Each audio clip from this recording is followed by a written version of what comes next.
Chapter 17 "Now then," said Adeline, her tears dropping fast as she spoke, "now, then, we are alone in the world. Henceforward we must be all to each other." "Is the idea a painful one, Adeline?" replied Glenmurray reproachfully. "Not so," returned Adeline; "still I can't yet forget that I had a mother, and a kind one too." "And may have again." "Impossible! There is a vow in heaven against it. No, my plans for future happiness must be laid unmindful and independent of her. They must have you and your happiness for their sole object. I must live for you alone, and you," added she in a faltering voice, "must live for me." "I will live as long as I can," replied Glenmurray, sighing; "and, as one step towards it, I shall keep early hours. So to rest, dear Adeline, and let us forget our sorrows as soon as possible."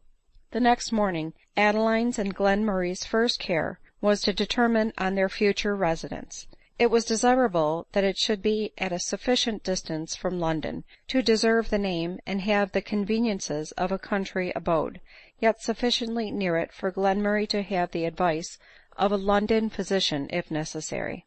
"Suppose we fix at Richmond," said Glenmurray; and Adeline, to whom the idea of dwelling on a spot at once so classical and beautiful was most welcome, joyfully consented; and in a few days they were settled there in a pleasant but expensive lodging. But here, as when abroad, Glenmurray occasionally saw old acquaintances, many of whom were willing to renew their intercourse with him for the sake of being introduced to Adeline, and who, from a knowledge of her situation, presumed to pay her that sort of homage which, though not understood by her, gave pangs unutterable to the delicate mind of Glenmurray. "Were she my wife, they dared not pay her such marked attention," said he to himself; and again, as delicately as he could, he urged Adeline to sacrifice her principles to the prejudices of society.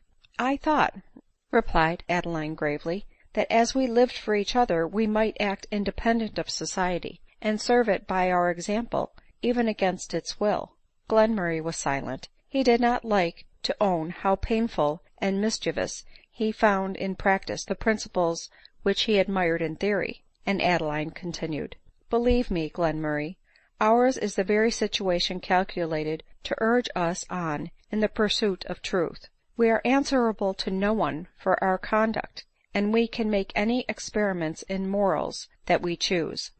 I am wholly at a loss to comprehend why you persist in urging me to marry you. Take care, my dear Glenmurray, the high respect I bear your character was shaken a little by your fighting a duel in defiance of your principles, and your eagerness to marry in further defiance of them may weaken my esteem, if not my love." Adeline smiled as she said this, but Glenmurray thought she spoke more in earnest than she was willing to allow; and, alarmed at the threat, he only answered, "You know it is for your sake merely that I speak," and dropped the subject, secretly resolving, however, that he would not walk with Adeline in the fashionable promenades at the hours commonly spent there by the beau monde. But in spite of this precaution, they could not escape the assiduities of some gay men of fashion, who knew Glenmurray and admired his companion, and Adeline at length suspected that Glenmurray was jealous. But in this she wronged him. It was not the attention paid her, but the nature of it, that disturbed him. Nor is it to be wondered at that Adeline herself was eager to avoid the public walks, when it is known that one of her admirers at Richmond was the Colonel Mordaunt, whom she had become acquainted with at Bath. Colonel Mordaunt, cursed with every granted prayer, was just beginning to feel the tedium of life when he saw Adeline unexpectedly at Richmond; and though he felt shocked at first at beholding her in so different a situation from that in which he had first beheld her, still that very situation, by holding forth to him a prospect of being favored by her in his turn, revived his admiration with more than its original violence, and he resolved to be, if possible, the lover of Adeline, after Glenmurray should have fallen a victim, as he had no doubt but he would, to his dangerous illness. But the opportunities which he had of seeing her suddenly ceased. She no longer frequented the public walks, and him, though he suspected it not, she most studiously avoided; for she could not bear to behold the alteration in his manner when he addressed her, an alteration perhaps unknown to himself. True, it was not insulting, but Adeline, who had admired him too much at Bath not to have examined with minute attention the almost timid expression of his countenance, and the respectfulness of his manner when he addressed her, shrunk abashedly from the ardent and impassioned expression with which he now met her, an expression which Adeline used to call looking like Sir Patrick, and which indicated even to her inexperience that the admiration which he felt was of a nature less pure and flattering than the one which she excited before. And though in her own eyes she appeared as worthy of respect as ever, she was forced to own, even to herself, that persons in general would be of a contrary opinion. But in vain did she resolve to walk very early in the morning only, being fully persuaded that she should then meet no one. Colonel Mordaunt was as wakeful as she was, and being convinced that she walked during some part of the day, and probably early in the morning, he resolved to watch near the door of her lodgings, in hopes to obtain an hour's conversation with her. The consequence was, that he saw Adeline one morning walk pensively and alone down the shady road that leads from the terrace to Petersham. This opportunity was not to be overlooked, and he overtook and accosted her with such an expression of pleasure on his countenance as was sufficient to alarm the now suspicious delicacy of Adeline; and, conscious as she was that Glenmurray beheld Colonel Mordaunt's attentions with pain, a deep blush overspread her cheek at his approach, while her eyes were timidly cast down. Colonel Mordaunt saw her emotion, and attributed it to a cause flattering to his vanity. It even encouraged him to seize her hand, and, while he openly congratulated himself on his good fortune in meeting her alone, he presumed to press her hand to his lips. Adeline indignantly withdrew it, and replied very coldly to his inquiries concerning her health. " But where have you hidden yourself lately?" cried he. " O Miss Mowbray, loveliest, and I may add, most beloved of women, how have I longed to see you alone, and pour out my whole soul to you." Adeline answered this rhapsody by a look of astonishment only, being silent from disgust and consternation, while involuntarily she quickened her pace, as if wishing to avoid him. " Oh, hear me, and hear me patiently," he resumed. " You must have noticed the effects which your charms produced on me at Bath, and may I dare to add, that my attentions then did not seem displeasing to you?" " Sir," interrupted Adeline, sighing deeply, " my situation is now changed, and "" I think is so — I thank fortune that it is so," replied Colonel Mordaunt, " and I am happy to say it is changed by no crime of mine." Here Adeline started, and turned pale. " But I were unworthy all chance of happiness, were I to pass by the seeming opportunity of being blessed, which the alteration to which you allude holds forth to me." Here he paused, as if in embarrassment, but Adeline was unable to interrupt him. " Miss Mowbray," he at length continued, " I am told that you are not on good terms with your mother ; nay, I have heard that she has renounced you. May I presume to ask if this be true?" " It is," answered Adeline, trembling with emotion. " Then before long it is probable that you will be without a protector." Adeline turned round and fixed her eyes wildly upon him. " To be sure," continued he, avoiding her steadfast gaze, " I could wish to call you mine this moment ; but unhappy as you appear to be in your present situation, I know, unlike many women circumstanced as you are too generous and noble minded to be capable of forsaking in his last illness the man whom in his happier moments you honored with your love." As he said this, Adeline, her lips parched with agitation, and breathing short, caught hold of his arm, and pressing her cold hand, he went on, " Therefore I will not venture even to wish to be honored with a kind look from you till Mr Glenmurray is removed to a happier world. But then, dearest of women, you whom I loved without hope of possessing you, and whom I now dote upon to madness, I conjure you to admit my visits, and let my attentions prevail on you to accept my protection, and allow me to devote the remainder of my days to love and you." " Merciful Heaven exclaimed Adeline, clasping her hands together, " to what insults am I reserved ?""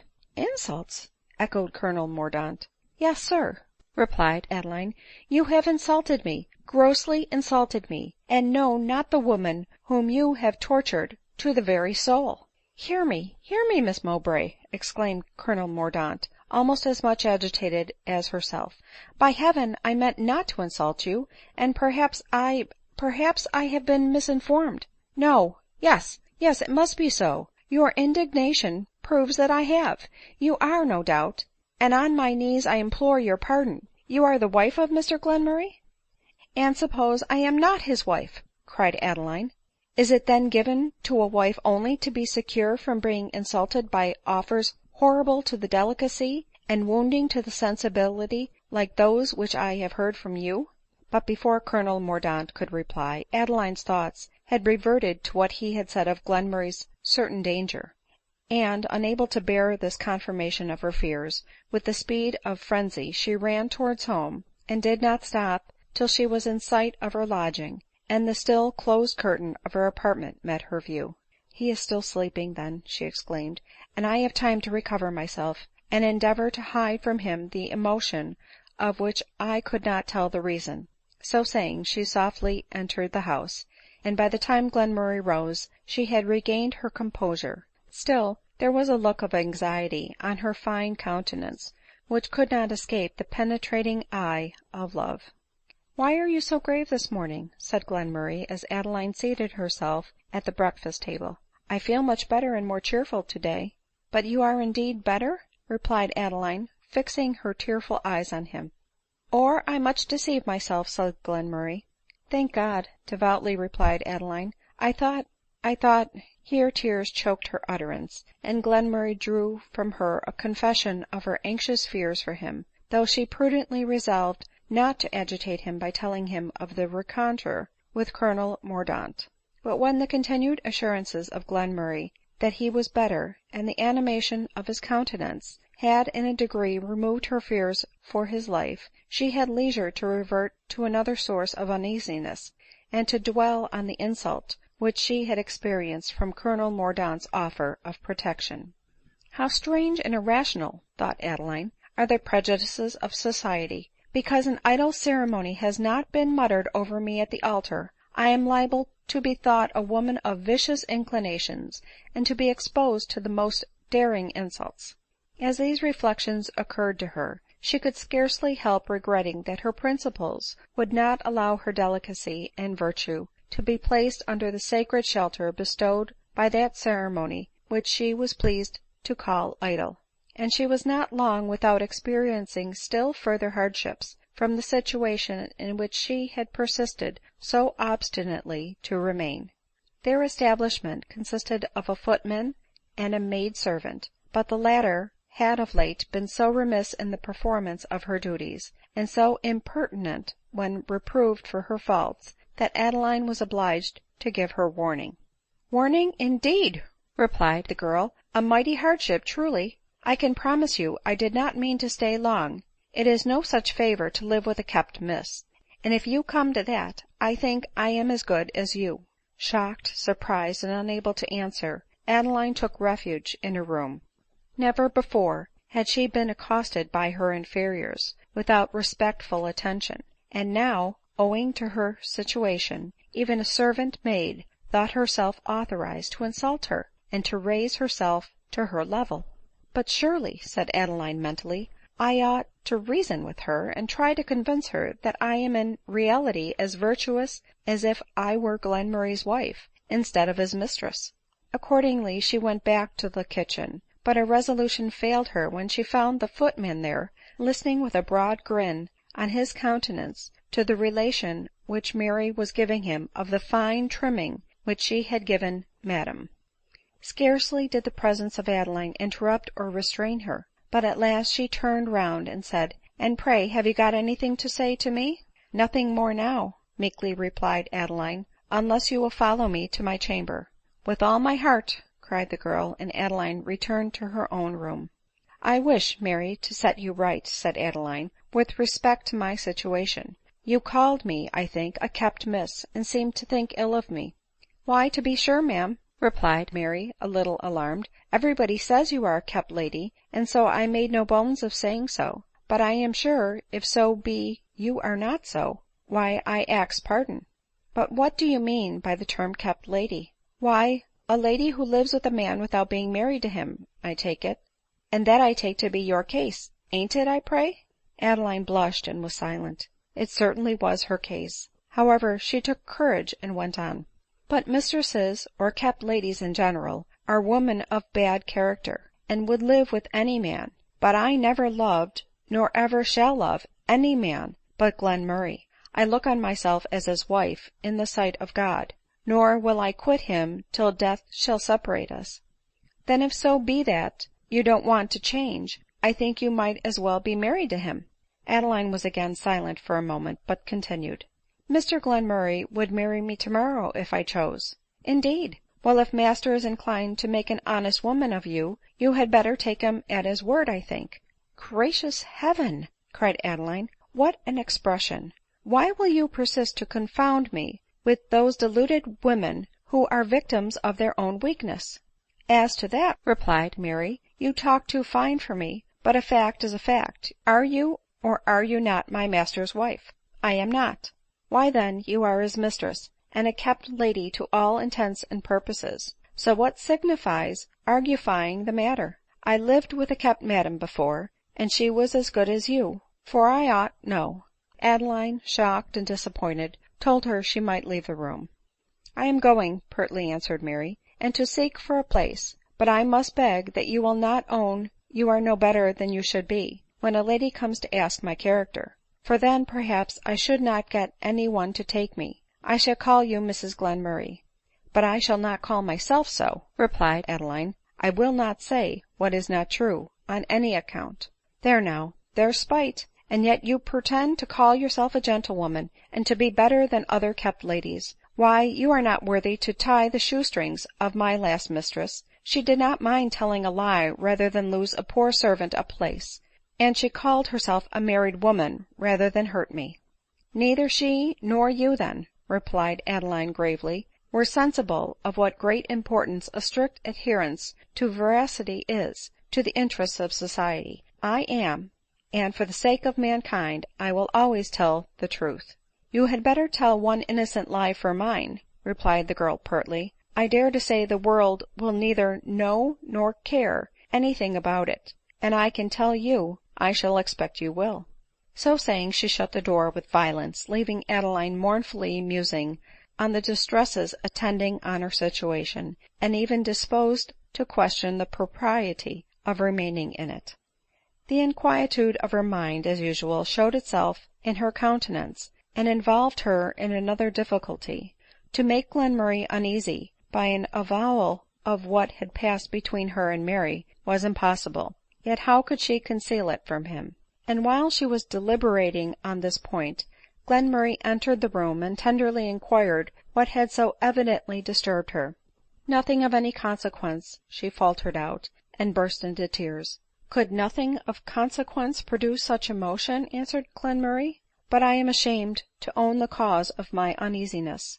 "Ashamed to own it to me, Adeline? To be sure you have a great deal to fear from my severity," he said, faintly smiling. Adeline for a moment resolved to tell him the whole truth; but fearful of throwing him into a degree of agitation hurtful to his weak frame, she, who had the moment before so nobly supported the necessity of a strict adherence to truth, condescended to equivocate and evade; and turning away her head, while a conscious blush overspread her cheek, she replied, "You know that I look forward with anxiety and uneasiness to the time of my approaching confinement."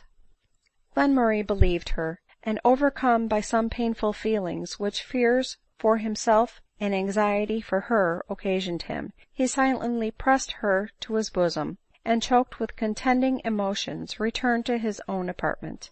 "And I have stooped to the meanness of disguising the truth," cried Adeline, clasping her hands convulsively together. Surely, surely there must be something radically wrong in a situation which exposes one to such a variety of degradations.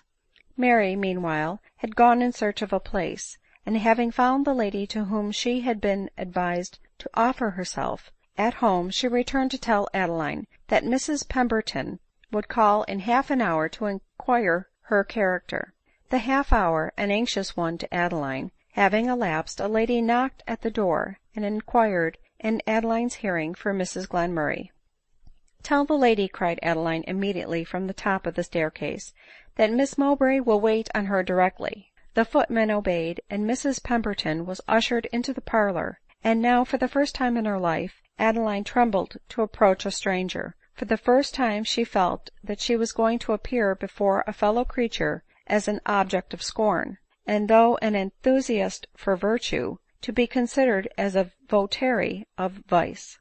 But it was a mortification which she must submit to undergo, and hastily throwing a large shawl over her shoulders, to hide her figure as much as possible, with a trembling hand she opened the door, and found herself in the dreaded presence of Mrs Pemberton. Nor was she at all reassured when she found that lady dressed in the neat, modest garb of a strict Quaker, a garb which creates an immediate idea in the mind of more than common rigidness of principles and sanctity of conduct in the wearer of it. Adeline curtsied in silence. Mrs Pemberton bowed her head courteously; then, with a countenance of great sweetness, and a voice calculated to inspire confidence, said, "I believe thy name is Mowbray, but I came to see Mrs Glenmurray, and as on these occasions I always wish to confer with the principal, wouldst thou, if it be not inconvenient, ask the mistress of Mary to let me see her?" "I am myself the mistress of Mary," replied Adeline in a faint voice. "I ask thine excuse," answered Mrs Pemberton, reseating herself. "As thou art Mrs Glenmurray, thou art the person I wanted to see." Here Adeline changed color, overcome with the consciousness that she ought to undeceive her, and the sense of a difficulty of doing so. "But thou art very pale, and seemest uneasy," continued the gentle Quaker. "I hope thy husband is not worse." "Mr Glenmurray, but not my husband," said Adeline, "is better today." "Art thou not married?" asked Mrs Pemberton with quickness. "I am not." "And yet thou livest with the gentleman I named, and art the person whom Mary called Mrs Glenmurray?" "I am," replied Adeline, her paleness yielding to a deep crimson, and her eyes filling with tears. Mrs Pemberton sat for a minute in silence; then rising with an air of cold dignity, "I fear thy servant is not likely to suit me," she observed, "and I will not detain thee any longer." "She can be an excellent servant," faltered out Adeline. "Very likely, but there are objections." So saying she reached the door; but as she passed Adeline she stopped, interested and affected by the mournful expression of her countenance, and the visible effort she made to retain her tears. Adeline saw and felt humbled at the compassion which her countenance expressed, and to be an object of pity was as mortifying as to be an object of scorn, and she turned her eyes on Mrs Pemberton with a look of proud indignation; but they met those of Mrs Pemberton, fixed on her with a look of such benevolence that her anger was instantly subdued, and it occurred to her that she might make the benevolent compassion visible in Mrs Pemberton's countenance serviceable to her discarded servant. "Stay, madam," she cried, as Mrs Pemberton was about to leave the room, "allow me a moment's conversation with you." Mrs Pemberton, with an eagerness which she suddenly endeavored to check, returned to her seat. "I suspect," said Adeline, gathering courage from the conscious kindness of her motive, "that your objection to take Mary Warner into your service proceeds wholly from the situation of her present mistress." "Thou judgest rightly," was Mrs Pemberton's answer. "Nor do I wonder," continued Adeline, "that you make this objection, when I consider the present prejudices of society." "Prejudices?" softly exclaimed the benevolent Quaker. Adeline faintly smiled and went on, "But surely you will allow, that in a family quiet and secluded as ours, and in daily contemplation of a union uninterrupted, faithful and virtuous, and possessing all the sacredness of marriage, though without the name, it is not likely that the young woman in question should have imbibed any vicious habits or principles. But in contemplating thy union itself, she has lived in the contemplation of vice, and thou wilt own, that by having given it an air of respectability, thou hast only made it more dangerous." "On this point," cried Adeline, "I see we must disagree. I shall, therefore, without further preamble, inform you, madam, that Mary, aware of the difficulty of procuring a service, if it were known that she had lived with a kept mistress, as the phrase is," here an indignant blush overspread the face of Adeline, "desired me to call myself the wife of Glenmurray; but this, from my abhorrence of all falsehood, I peremptorily refused." "And thou didst well," exclaimed Miss Pemberton, "and I respect thy resolution. But my sincerity will, I fear, prevent the poor girl's obtaining other reputable places; and I, alas, am not rich enough to make her amends for the injury which my conscience forces me to do her. But if you, madam, could be prevailed upon to take her into your family, even for a short time only, to wipe away the disgrace which her living with me has brought upon her—" "Why can she not remain with thee?" asked Mrs Pemberton hastily. "Because she neglected her duty, and when reproved for it, replied in a very injurious language." "Presuming probably on thy way of life? I must confess that she has reproached me with it." "And this was all her fault?" "It was. She can be an excellent servant." "Thou hast said enough. Thy conscience shall not have the additional burthen to bear of having deprived a poor girl of her maintenance. I will take her." "A thousand thanks to you," replied Adeline; "you have removed a weight off my mind; but my conscience, I bless God, has none to bear." "No?" returned Mrs Pemberton. "Dost thou deem thy conduct blameless in the eyes of that being whom thou hast just blessed?" "As far as my connexion with Miss Glenmurray is concerned, I do." "Indeed?" "Nay, doubt me not; believe me that I never wantonly violated the truth, and that even an evasion which I, for the first time in my life, was guilty of today, has given me a pang to which I will not again expose myself." "And yet, inconsistent beings as we are," cried Mrs Pemberton, "straining at a gnat and swallowing a camel, what is the guilt of the evasion which weighs on thy mind, compared to that of living as thou dost at an illicit commerce? Surely thine heart accuses thee, for thy face bespeaks uneasiness, and thou wilt listen to the whispers of penitence, and leave ere long the man who has betrayed thee." "The man who has betrayed me! Mr Glenmurray is no betrayer; he is one of the best human beings. No, madam, if I had acceded to his wishes I should long ago have been his wife; but from a conviction of the folly of marriage, I have preferred living with him without the performance of a ceremony which, in the eye of reason, can confer neither honor nor happiness." "Poor thing!" exclaimed Mrs Pemberton, rising as she spoke, "I understand thee now. Thou art one of the enlightened, as they call themselves; thou art one of those wise in their own conceit, who, disregarding the customs of ages and the dictates of experience, set up their own opinions against the hallowed institutions of men, and the will of the Most High." "Can you blame me," interrupted Adeline, "for acting according to what I think right? But hast thou well studied the subject on which thou hast decided? Yet, alas! to thee how vain must be the voice of admonition," she continued, her countenance kindling into strong expression as she spoke. "From the poor victim of passion and persuasion, penitence and amendment might be rationally expected, and she, from the path of frailty, might turn again to that of virtue; but for one like thee, glorying in thine iniquity, and erring not from the too tender heart, but the vain glorious head, for thee there is, I fear, no blessed return to the right way; and I, who would have tarried with thee even in the house of sin, to have reclaimed thee, penitent, now hasten from thee, and for ever, firm as thou art in guilt."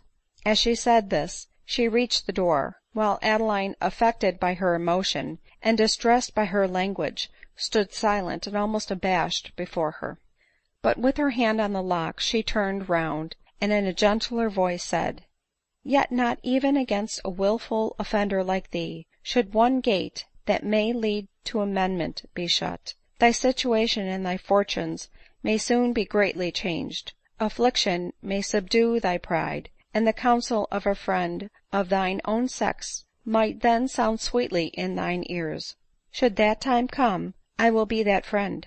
I am now about to set off for Lisbon with a great dear friend, about whom I feel as solicitous as thou art thy Glenmurray, and there I shall remain some time.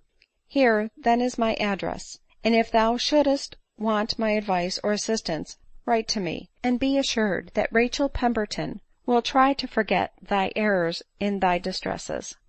So saying, she left the room, but returned again before Adeline had recovered herself from the various emotions which she had experienced during her address, to ask her Christian name. But when Adeline replied, "My name is Adeline Mowbray," Mrs Pemberton started, and eagerly exclaimed, "Art thou Adeline Mowbray of Gloucestershire? The young heiress, as she was called, of Rose Valley?" "I was once," replied Adeline, sinking back into a chair, "Adeline Mowbray of Rose Valley." Mrs Pemberton for a few minutes gazed on her in mournful silence. "And art thou," she cried, "Adeline Mowbray? Art thou that courteous, blooming, blessed being, for every tongue that I heard name thee blessed thee, whom I saw only 3 years ago bounding over thy native hills, all grace and joy and innocence?" Adeline tried to speak, but her voice failed her. "Art thou she," continued Mrs Pemberton, "whom I saw also leaning from the window of her mother's mansion, and inquiring with the countenance of a pitying angel concerning the health of a wan laborer who limped past the door?" Adeline hid her face with her hands. Mrs Pemberton went on in a lower tone of voice, "I came with some companions to see thy mother's grounds, and to hear the nightingales in her groves. But," here Mrs Pemberton's voice faltered, "I have seen a sight so far beyond that of the proudest mansion, said I to those who asked me of thy mother's seat. I have heard what was sweeter to my ear than the voice of the nightingale. I have seen a blooming girl nursed in idleness and prosperity, yet active in the discharge of every Christian duty, and I have heard her speak in the soothing accents of kindness and of pity, while her name was followed by blessings, and parents prayed to have a child like her. O lost, unhappy girl, such was Adeline Mowbray, and often, very often, has thy graceful image recurred to my remembrance. But how art thou changed! Where is the open eye of happiness? Where is the bloom that spoke a heart at peace with itself? I repeat it, and I repeat it with agony. Father of mercies, is this thy Adeline Mowbray?" Here, overcome with emotions, Mrs Pemberton paused. But Adeline could not break silence. She rose, she stretched out her hand as if going to speak, but her utterance failed her, and again she sunk on a chair.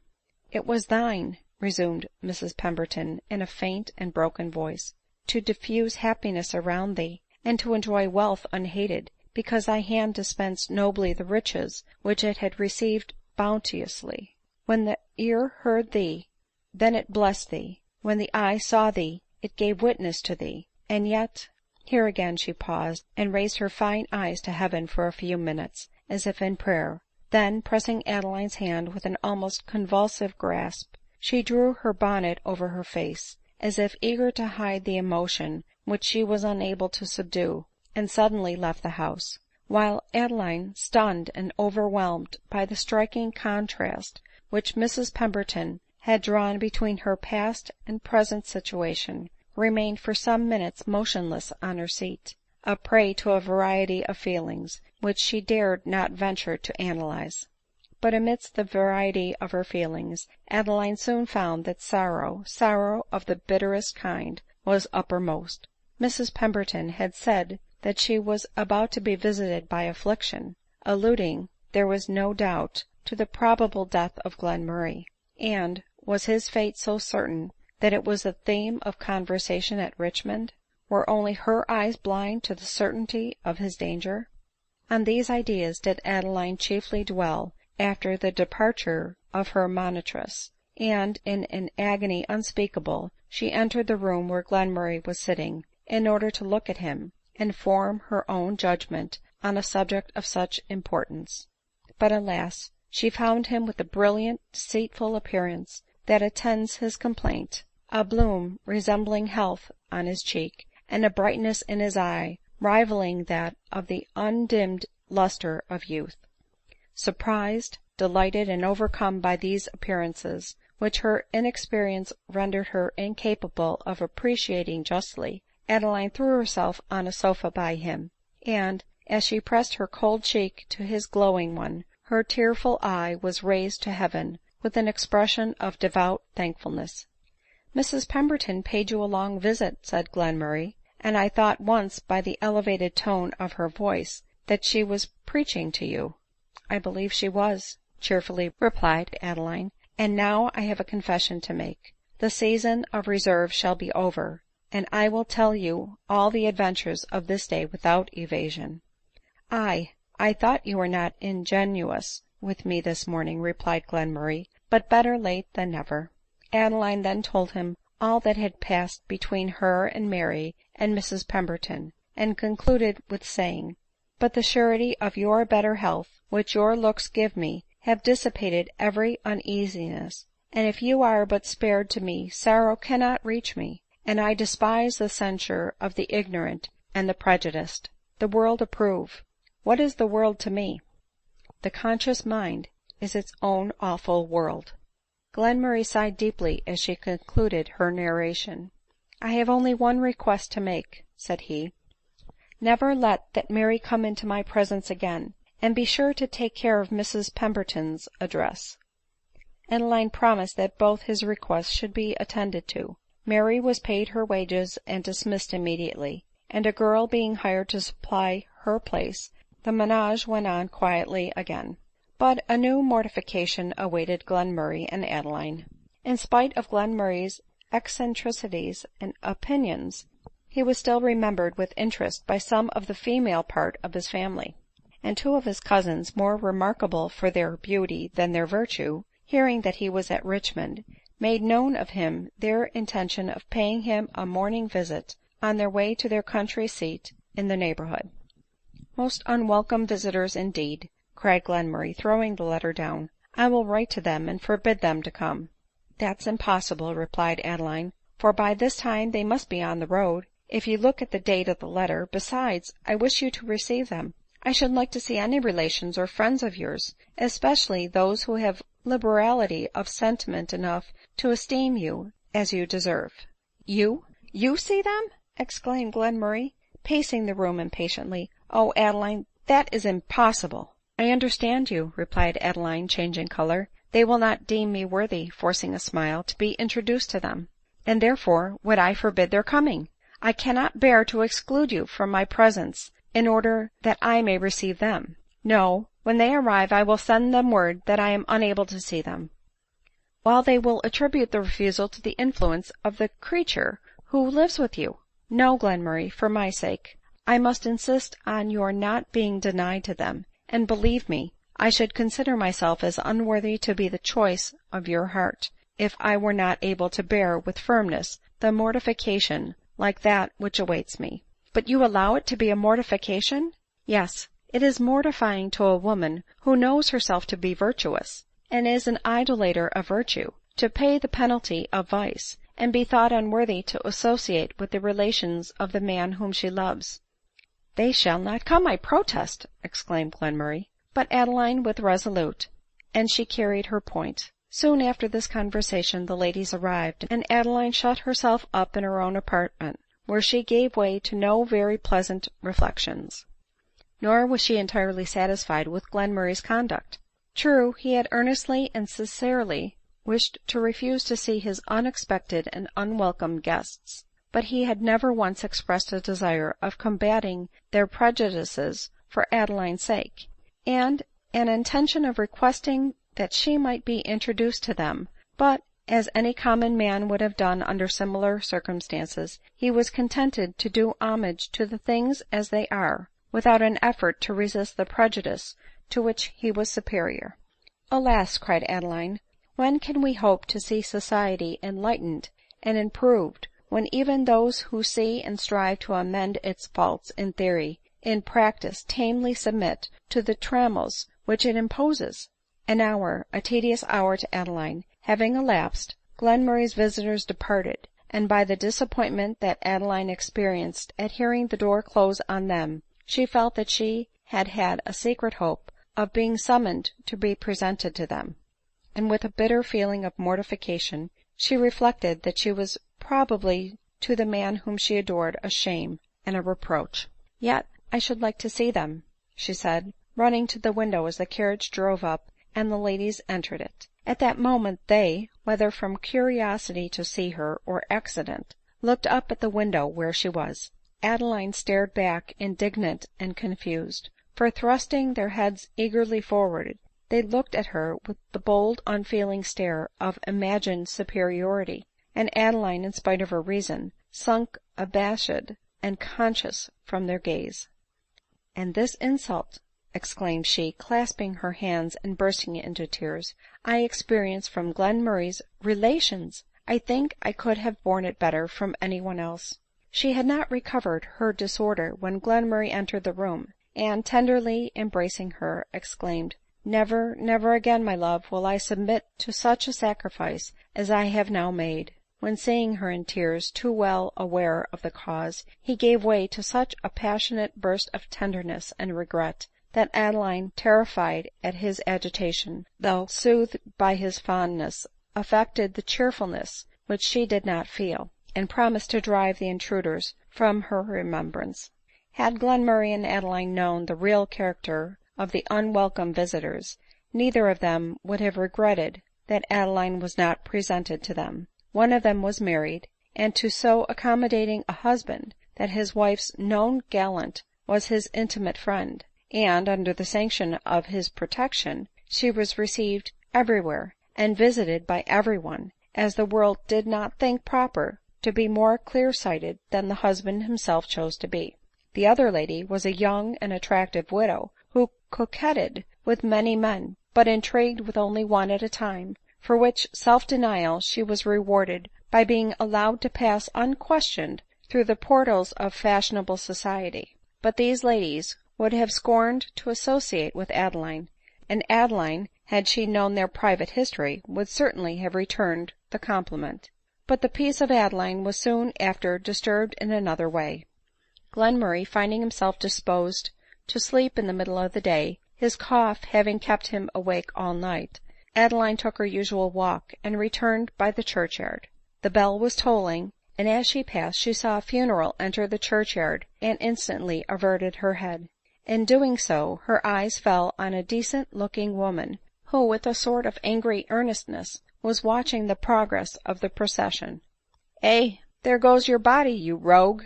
she exclaimed indignantly ;" but I wonder where your soul is now, where I would not be for something." Adeline was shocked, and gently observed, " What crime did the person of whom you are speaking, that you should suppose his soul so painfully disposed of?" " What crime ?" returned the woman ;" crime enough, I think. Why, he ruined a poor girl here in the neighborhood, and then, because he never chose to make a will, there is she lying in a little bye-blow, with not a farthing of money to maintain her or the child, and the fellow's money is gone to the heir at law, scarce of kin to him, while his own flesh and blood is left to starve." Adeline shuddered. If Glenmurray were to die, she and the child she bore would, she knew, be beggars. " Well, miss, or madam, belike by the look of you," continued the woman, glancing her eyes over Adeline's person, " what say you? Don't you think the fellow's soul is where we should not like to be? However, he had his hell here too, to be sure ; for when speechless and unable to move his fingers, he seemed by signs to ask for pen and ink, and he looked in agonies, and there was the poor young woman crying over him, and holding in her arms her poor destitute baby, who would, as he grew up, be taught, he must think, to curse the wicked father who begot him, and the naughty mother who bore him." Adeline turned very sick, and was forced to seat herself on a tombstone. " Curse the mother who bore him," she inwardly repeated, " and will my child curse me? Rather let me undergo the rites I have despised." And instantly starting from her seat, she ran down the road to her lodgings, resolving to propose to Glenmurray their immediate marriage. " But is the possession of property, then," she said to herself as she stopped to take breath, " so supreme a good that the want of it, through the means of his mother, should dispose a child to curse that mother? No, my child shall be taught to consider nothing valuable but virtue, nothing disgraceful but vice. Fool that I am! A bugbear frightened me, and to my foolish fears I was about to sacrifice my own principles, and the respectability of Glenmurray. No, let his property go to the heir at law. Let me be forced to labor to support my babe, when its father— " Here a flood of tears put an end to her soliloquy, and slowly and pensively she returned home. But the conversation of the woman in the churchyard haunted her while walking, and continuing to distress her in her dreams that night ; and she was resolved to do all she could to relieve the situation of the poor destitute girl and child, in whose fate she might possibly see an anticipation of her own. And as soon as breakfast was over, and Glenmurray was engaged in his studies, she walked out to make the projected inquiries. The season of the year was uncommonly fine, and the varied scenery visible from the terrace was at the moment of Adeline's approach to it, glowing with more than common beauty. Adeline stood for some minutes gazing on it in silent delight, when her reverie was interrupted by the sound of boyish merriment, and she saw at one end of the terrace some well-dressed boys at play. Alas! regardless of their doom, the little victims play, immediately recurred to her; for, contemplating the probable evils of existence, she was darkly brooding over the imagined fate of her own offspring, should it live to see the light; and the children of their sport, having no care of ills to come, naturally engaged her attention. But these happy children ceased to interest her when she saw standing at a distance from the group, and apparently looking at it with an eye of envy, a little boy, even better dressed than the rest, who was sobbing violently, yet ardently trying to conceal his grief. And while she was watching the young mourner attentively, he suddenly threw himself on a seat, and taking out his handkerchief, indignantly and impatiently wiped away the tears that would no longer be restrained. Poor child, thought Adeline, seating herself beside him, and has affliction reached thee so soon? The child was beautiful, and his clustering locks seemed to have been combed with so much care. The frill of his shirt was so fine, and had been so very neatly plaited, and his sunburnt neck and hands were so very clean, that Adeline was certain he was the darling object of some fond mother's attention. And yet he is unhappy, she inwardly exclaimed. When my fate resembled his, how happy I was! But from recollections like these she always hastened, and checking the rising sigh, she resolved to enter into conversation with the little boy. "What is the matter?" she cried. No answer. "Why are you not playing with the young gentleman yonder?" She had touched the right string, and bursting into tears, he sobbed out, "Because they won't let me." "No? And why will they not let you?" To this he replied not, but sullenly hung his blushing face on his bosom. "Perhaps you have made them angry?" gently asked Adeline. "Oh, no, no," cried the boy, but what?" Here he turned from her, and with his nail began scratching the arm of the seat. "Well, this is very strange, and seems very unkind," cried Adeline. "I will speak to them." So saying, she drew near the other children, who had interrupted their play to watch Adeline and their rejected playmate.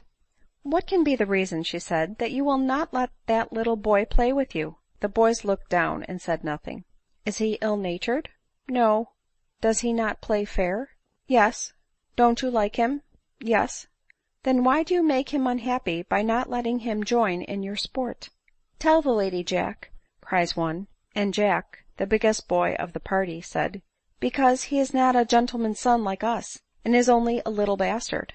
"Yes," cried one of the other children, "and his mamma is so proud she dresses him finer than we are, for all he is base born, and our papas and mammas don't think him fit company for us." They might have gone on for an hour. Adeline could not interrupt them. The cause of the child's affliction was a dagger in her heart, and while she listened to the now redoubled sobs of the disgraced and proudly afflicted boy, she was driven almost to frenzy; for "Such," she exclaimed, "may one time or other be the pangs of my child, and so to him may the hours of childhood be embittered?" Again she seated herself by the little mourner, and her tears accompanied his. "My dear child, you had better go home," she said, struggling with her feelings. "Your mother will certainly be glad of your company." "No, I won't go to her. I don't love her. They say she is a bad woman, and my papa is a bad man, because they are not married." Again Adeline's horrors returned. "But, my dear, they love you, no doubt, and you ought to love them," she replied with effort. There comes your papa," cried one of the boys. "Go, and cry to him, go." At these words Adeline looked up, and saw an elegant looking man approaching with a look of anxiety. "Charles, my dear boy, what has happened?" said he, taking his hand, which the boy sullenly withdrew. "Come home directly," continued his father, "and tell me what is the matter as we go along." But again snatching his hand away, the proud and deeply wounded child resentfully pushed the shoulder next to him forward, whenever his father tried to take his arm, and elbowed him angrily as he went. Adeline felt the child's action to the bottom of her heart. It was a volume of reproach to the father, and she sighed to think what the parents, if they had hearts, must feel, when the afflicted boy told the cause of his grief. "But, unhappy boy, perhaps my child may live to bless you," she exclaimed, clasping her hands together. "Never, never will I expose my child to the pangs which you have experienced today."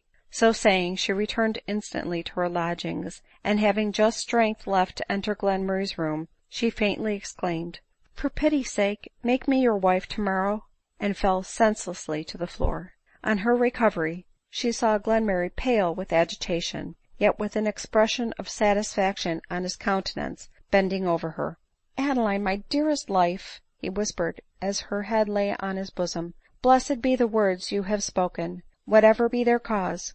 Tomorrow you shall be my wife." "And then our child will be legitimate, will it not?" she eagerly replied. "It will, thank God," cried Adeline, and relapsed into a fainting fit. For it was not decreed that the object of her maternal solicitude should ever be born to reward it. Anxiety and agitation had had a fatal effect on the health of Adeline, and the day after her rencounter on the terrace she brought forth a dead child.